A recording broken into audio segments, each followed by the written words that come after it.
Hi, வாங்க. இது வந்து பஹ்ரைனில் இருக்க ஒரு அவென்யூ மாலு. ஸோ வந்து சரி சும்மா சுற்றி பார்க்கலான்னு சொல்லிட்டு அப்படியே உள்ளே போனோம்.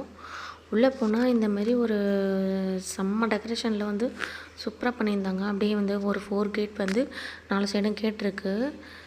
நடுவில் வந்து ஹேங்கிங்கில் பார்த்திங்கன்னா நிறைய ஏதோ மாதிரி தொங்குச்சு. நீங்கள் சரியாக நோட் பண்ணிங்களான்னு தெரில. அதில் வந்து ஹனி பீ இருக்கிற மாதிரிலாம் சூப்பராக இருந்துச்சு.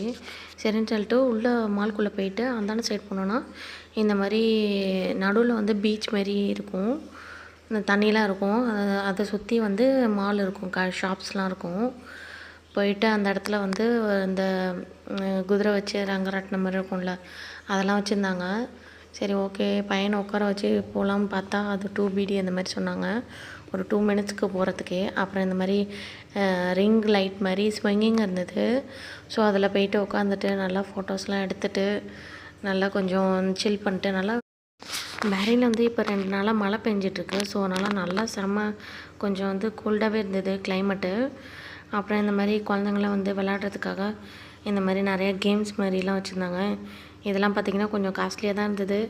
சரி அப்படியே சும்மா நின்று பார்த்துட்டு என்ன பண்ணுறாங்கன்னு பார்த்துட்டு அப்படியே கொஞ்சம் சில் பண்ணிட்டு.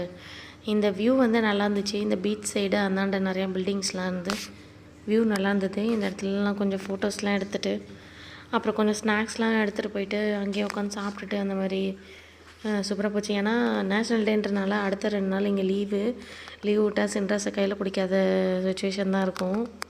ஸோ அதனால் அப்படியே வந்து வெளியில் போயிட்டோம். வீக்கெண்ட் ஆனாலே வெளியில் போயிடுவோம். ஏன்னா இங்கே வந்து கொஞ்சம் வீட்டிலே இருந்தால் ரொம்ப போர் அடிக்குதுன்னு சொல்லிட்டு அப்படியே வந்து வெளியில் கிளம்பிடுவோம். நல்லா இருந்துச்சு, சூப்பராக இருந்துச்சு. இதுதான் நான் ஃபஸ்ட் டைம் போகிறேன் இந்த மாலுக்கு. அப்புறம் அப்படியே டைம் ஆயிடுச்சுன்னு சொல்லிட்டு ஒரு 9-9:30 வரைக்கும் அங்கேயே இருந்துட்டோம். அதுக்கப்புறம் வந்து ரொம்ப நாள் வெளில சாப்பிட்டு ரொம்ப நாள் ஆச்சுன்னு சொல்லிட்டு புகாலின்னு சொல்லிட்டு ஒரு தமிழ் ரெஸ்டாரண்ட் தான் இருக்குது. அப்புறம் சரின்னு சொல்லிட்டு அங்கே போயிட்டு கொஞ்சம் ஆர்டர்லாம் பண்ணி சாப்பிட்டுட்டு அப்படியே எங்களோட டே வந்து சூப்பராக போச்சு. இதேமாதிரி பஹ்ரைன் பற்றின இன்ஃபர்மேஷன் வேணுன்னா என்னோடய பேஜை ஃபாலோ பண்ணிக்கோங்க. தேங்க்யூ.